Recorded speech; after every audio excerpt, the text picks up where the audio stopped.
របៀបយកនៅ skin Lucky Box ឬក៏ skin ផ្សេងៗនៅក្នុងព្រឹត្តិការណ៍ M7 ដោយ free ឬក៏អស់លុយតិចបំផុតដោយនៅក្នុង event នេះនឹងមានតែរយៈពេល2សប្តាហ៍ឬ14ថ្ងៃទេណាគ្នាយើងគឺឆាប់រស់រានឡើងដោយ event នេះនឹងមានការ free skin រហូតដល់5កម្រិត skin ដែលកម្រិតទី1គេ free skin ធម្មតាតម្រូវឲ្យយើងមាន100ពិន្ទុក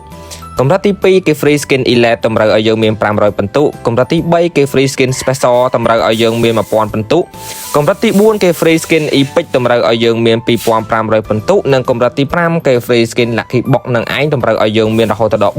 4800ពិន្ទុតើគ្នាយើងចង់បានកម្រិតមួយណាដែរមិនបាយសួរក៏គ្នាយើងទាំងអស់គ្នាព្រមទាំងខ្ញុំក៏ចង់បាននៅកម្រិតទី5ដែរ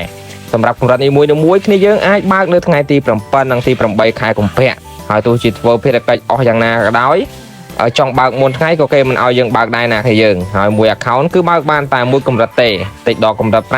5នេះយើងចង់មកបើកទាំងកម្រិត1ដល់កម្រិត5ទាំងអស់ហ្មងដឹងតែអំបិលហើយបញ្ជាក់មុននឹងបើកគឺសម្រាប់ចិត្តឲ្យច្បាស់បើកបានតែ100គត់ណាគ្នាយើងហើយការបើកនឹងមានតែថ្ងៃទី7ទី8ខែ2ប៉ុណ្ណោះហួសថ្ងៃហ្នឹងក៏បើកអត់បានដែរណាគ្នាយើង admin បញ្ជាក់ម្ដងហើយម្ដងទៀតហើយចំពោះភារកិច្ចងាយទេគ្នាយើងអាចមើលបានណាមានដូចជាលេងហ្គេមមួយហ្គេមលេងជាមួយភ័ក្រមួយហ្គេមនិងបើកលេងជាប្រចាំថ្ងៃនិងហើយក្នុងនោះផងដែរក៏មានការឲ្យយើងនៅធ្វើការ top up ពេជ្រ100ពេជ្រនិងក៏ដូចជា recharge ឬក៏ចំណាយ100ពេជ្រផងដែរហើយគ្នាយើងក៏កុំភ្លេចជាមួយនឹង website របស់ admin ដែលមានឈ្មោះថា Thon Game Store នោះឯងគឺធូរថ្លៃហើយសុវត្ថិភាពទៀតហើយភារកិច្ចវាដាក់ឲ្យតែមួយអាទិត្យតែម្ដងទេគ្នាយើងគឺតិចមែនតើហើយភារកិច្ចនេះគេចាប់ផ្ដើម